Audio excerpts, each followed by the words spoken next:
श्री तपन डेका जी, महानिर्देशक एनसीबी श्रीमान गर्ग जी, अतिरिक्त महानिर्देशक एनसीबी श्री विनीत विनायक जी, ड्रग के खिलाफ लड़ाई में जुड़े हुए सभी विभागों के विभागाध्यक्ष, सभी सीएपीएफ के डीजी, राज्यों की एंटी नारकोटिक्स टास्क फोर्स के सभी अध्यक्ष और कई सारे संस्थानों के प्रतिनिधि, आज आप सभी का मैं आज के कार्यक्रम में मन से स्वागत करता हूं। एक प्रकार से ये हमारा दूसरा सम्मेलन है। 19 से संस्थागत लड़ाई को हमने मजबूती देने की शुरुआत करी। उसके बाद प्राथमिक तैयारी में 1-2 साल जाने के बाद हमने सम्मेलन की शुरुआत की है और मैं मानता हूं कि ड्रग के खिलाफ हमारी जो लड़ाई है और देश के प्रधानमंत्री मोदी जी का नशामुक्त भारत का जो संकल्प है, वो तभी सफल हो सकता है जब ये लड़ाई को सिर्फ एनसीबी और भारत सरकार का गृह मंत्रालय नहीं, इस काम से जुड़े हुए भारत सरकार के सभी विभाग, राज्य सरकार के सभी विभाग और विशेषकर एंटी नारकोटिक्स टास्क फोर्स के पूरी टीम हर राज्य की इसके साथ मनोयोग के साथ एक ही रास्ते पर चलकर इस संकल्प को अपना संकल्प बनाए, तभी नशा मुक्त भारत का संकल्प सिद्ध हो सकता है। और मैं सबसे पहले आप लोगों को बताना चाहता हूं कि मोदी जी ने देश के सामने 2047 में महान भारत की रचना की एक संकल्पना रखी। ऐसा भारत जो हर क्षेत्र में समूचे विश्व में सर्वप्रथम होगा, ऐसा भारत जो पूर्णतः विकसित होगा, ऐसा भारत जिसकी सुरक्षा की दीवारें इतनी अभेद होगी कि जिसको लांघने की कोई कल्पना ही न कर सके। अगर ऐसे भारत की रचना करनी है तो हमारी युवा पीढ़ी को ड्रग के दूषण से बचाना बहुत जरूरी है, क्योंकि किसी भी महान राज्य की संकल्पना, इसकी नींव उस देश की युवा पीढ़ी होती है। अगर हमारी आने वाली नस्लें ही खोखली हो जाएगी तो देश रास्ते से भटक जाएगा। और दुनिया में कई सारे उदाहरण हैं जहां पर इनके विकास की गति और ड्रग के चलन के बीच में सीधा संबंध हम आइडेंटिफाई कर सकते हैं। और हमारी एक और समस्या है, विश्व भर में जहां से ड्रग सप्लाई होती है वो दोनों क्षेत्र दुर्भाग्य से हमारे नजदीक है और हमारी आबादी भी इतनी बड़ी है, युवा धन भी हमारा इतनी विपुल मात्रा में है, विशाल संख्या में, कि अगर एक बार एक सीमा से ज्यादा ये बदी बढ़ जाती है तो इससे उभरना हमारे लिए बहुत लंबा समय लगेगा। इसलिए यही समय है कि हम इसके खिलाफ मजबूती के साथ लड़ें और आने वाले दिनों में ड्रग हमारे युवाओं की जीवन और हमारी अगली पीढ़ियां बर्बाद न कर पाए, इस प्रकार का एक तंत्र सुनिश्चित करें। आज यहां पर हम सब एकत्रित हुए तब ये 6-7 साल के अभियान में प्लानिंग, मीटिंग, रिपोर्टिंग, ये सब स्टेज हम पारित कर चुके हैं। कई सारी व्यवस्थाएं, सूचनाएं साझा करने की, डेटा साझा करने की हम कर चुके हैं। नीचे से लेकर ऊपर तक कोऑर्डिनेशन का तंत्र भी हम बना चुके हैं और मैं आगे बताऊंगा काफी सफलता भी हमें मिली है।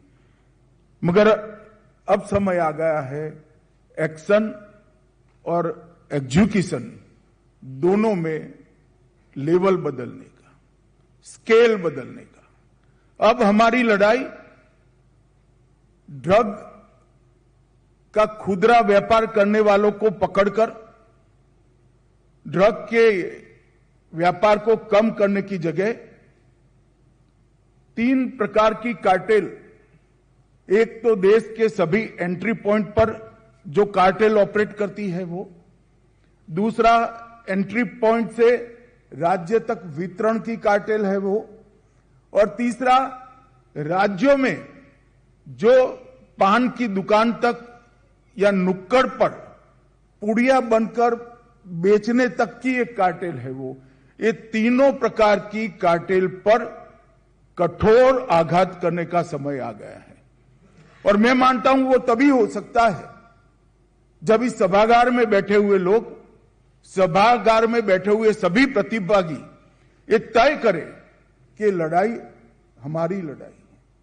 इस सभागार में कोई शिक्षा विभाग से होगा, कोई वित्त विभाग से होगा, कोई युवा और सांस्कृतिक कल्याण मंत्रालय की ओर से होगा, कोई समाज कल्याण मंत्रालय से भी होगा, एफएसएल वाले भी बैठे होंगे, एंटी नार्कोटिक्स टास्क फोर्स के लोग भी बैठे होंगे। इस सभी को ये लड़ाई को अपनी मानना पड़ेगा और जो मेन फोर्स लड़ाई लड़ने वाली एजेंसी है एनसीबी और एंटी नार्कोटिक्स टास्क फोर्स, इसके अलावे सभी लोगों ने तय करना पड़ेगा कि एक साल में 12 दिन हम सभी के एक्सक्लूसिव इस लड़ाई के लिए हम रिजर्व रखेंगे। जब तक के संकल्प लेकर हम नहीं जाते हैं, हम स्केल बदलने की कल्पना नहीं कर सकते। एंटी नार्कोटिक्स टास्क फोर्स और एनसीबी के तो सभी लोगों का दायित्व है कि हर निष्ठ 365 दिन 24 घंटा इस अभियान के पीछे लगे, मगर जिनके ऊपर अन्य दायित्व है उनको भी अपने समय में से महीने में 1 दिन इसके लिए रिजर्व करना पड़ेगा, तभी जाकर हम लोग ये लड़ाई को लड़ पाएंगे। मित्रों, नशा मुक्त भारत अभियान लगभग 372 जिलों में चल रहा है। 10 करोड़ लोग और 3 लाख शैक्षिक संस्थान इसके साथ जुड़े हैं, मगर मैं फिर से कहना चाहता हूं ये पर्याप्त नहीं है। ये हर जिले में चलना चाहिए और हर शैक्षिक संस्थान पर हमारी पहुंच होनी चाहिए। ये विगत वर्षों में एनसीबी ने और इसकी इकाइयों के द्वारा ड्रग नेटवर्क चार्ट भी तैयार कर लिया है, जिसके राज्य के यूनिट उपयोग कर सकते हैं। देश भर के विश्वविद्यालयों और संस्थानों में मिशन ड्रग फ्री कैंपर्स का कैंपेन भी चालू हुआ है। डार्कनेट, क्रिप्टो पर प्रशिक्षण और मानस हेल्पलाइन का उपयोग ये बढ़ाने के लिए भी अभियान चल रहा है।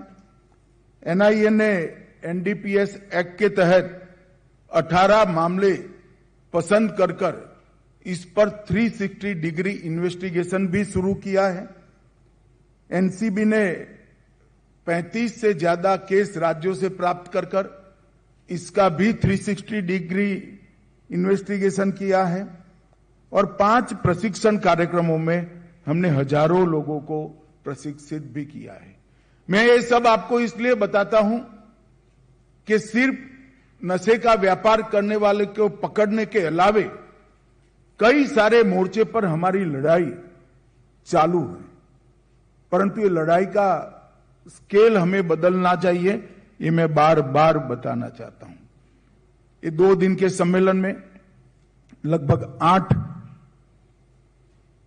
सत्र है। मैं 3 पर ही ज्यादा वजन देकर एक एक मिनट बताना चाहूंगा।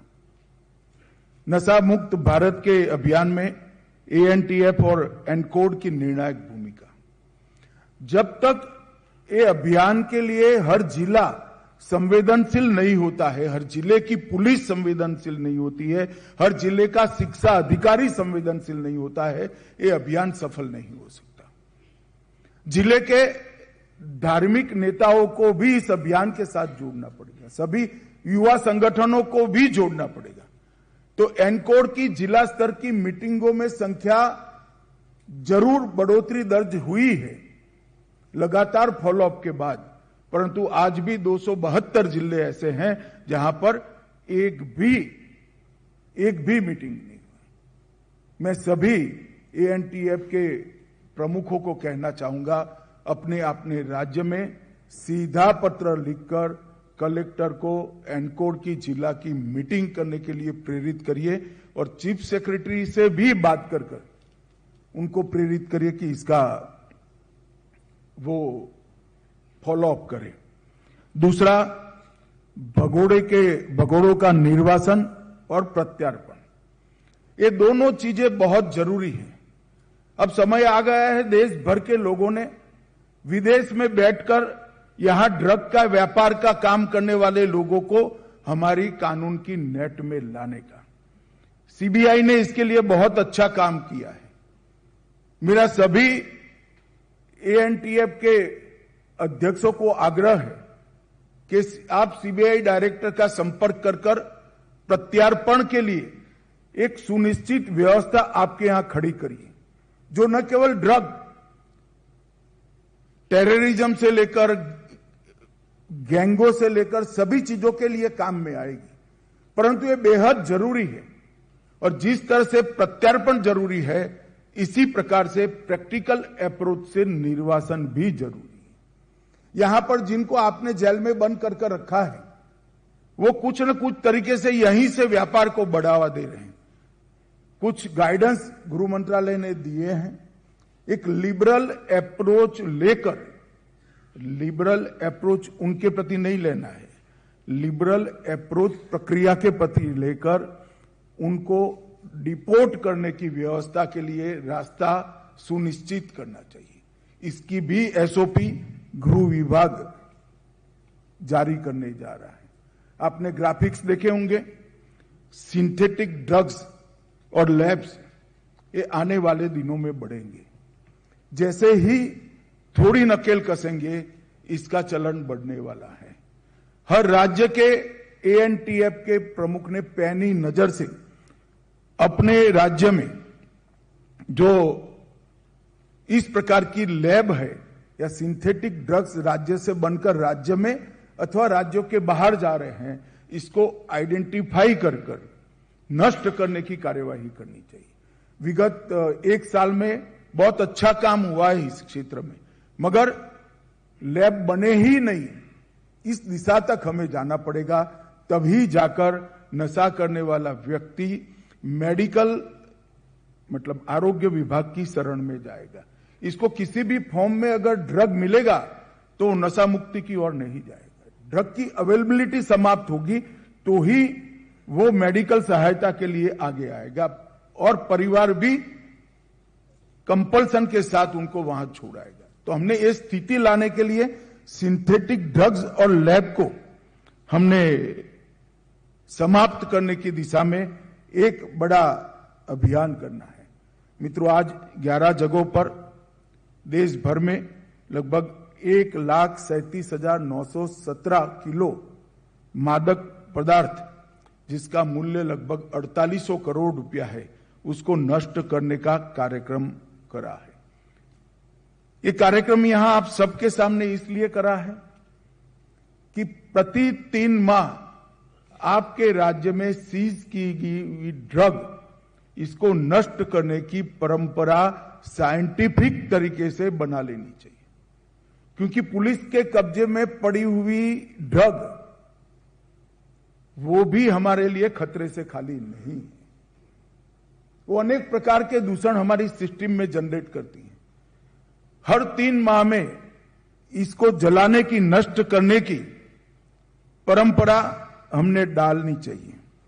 मित्रों, ये समस्या जो है इसके निवारण के लिए एक बहुत जरूरी कदम है टॉप टू बॉटम और बॉटम टू टॉप अप्रोच। कई बार काम करते करते करते दबाव के कारण हम आंकड़े बनाने में पड़ जाते हैं।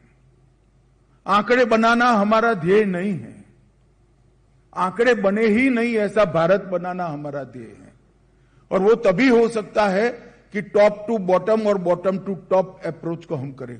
कुछ अच्छे केस बने हैं देश भर में, कई राज्यों ने भी किए हैं, और इवन नॉर्थ ईस्ट के राज्यों ने भी अच्छे केस बनाए हैं, एनसीबी ने भी बनाए हैं, मगर इसकी मात्रा हर केस तक ले जानी पड़ेगी।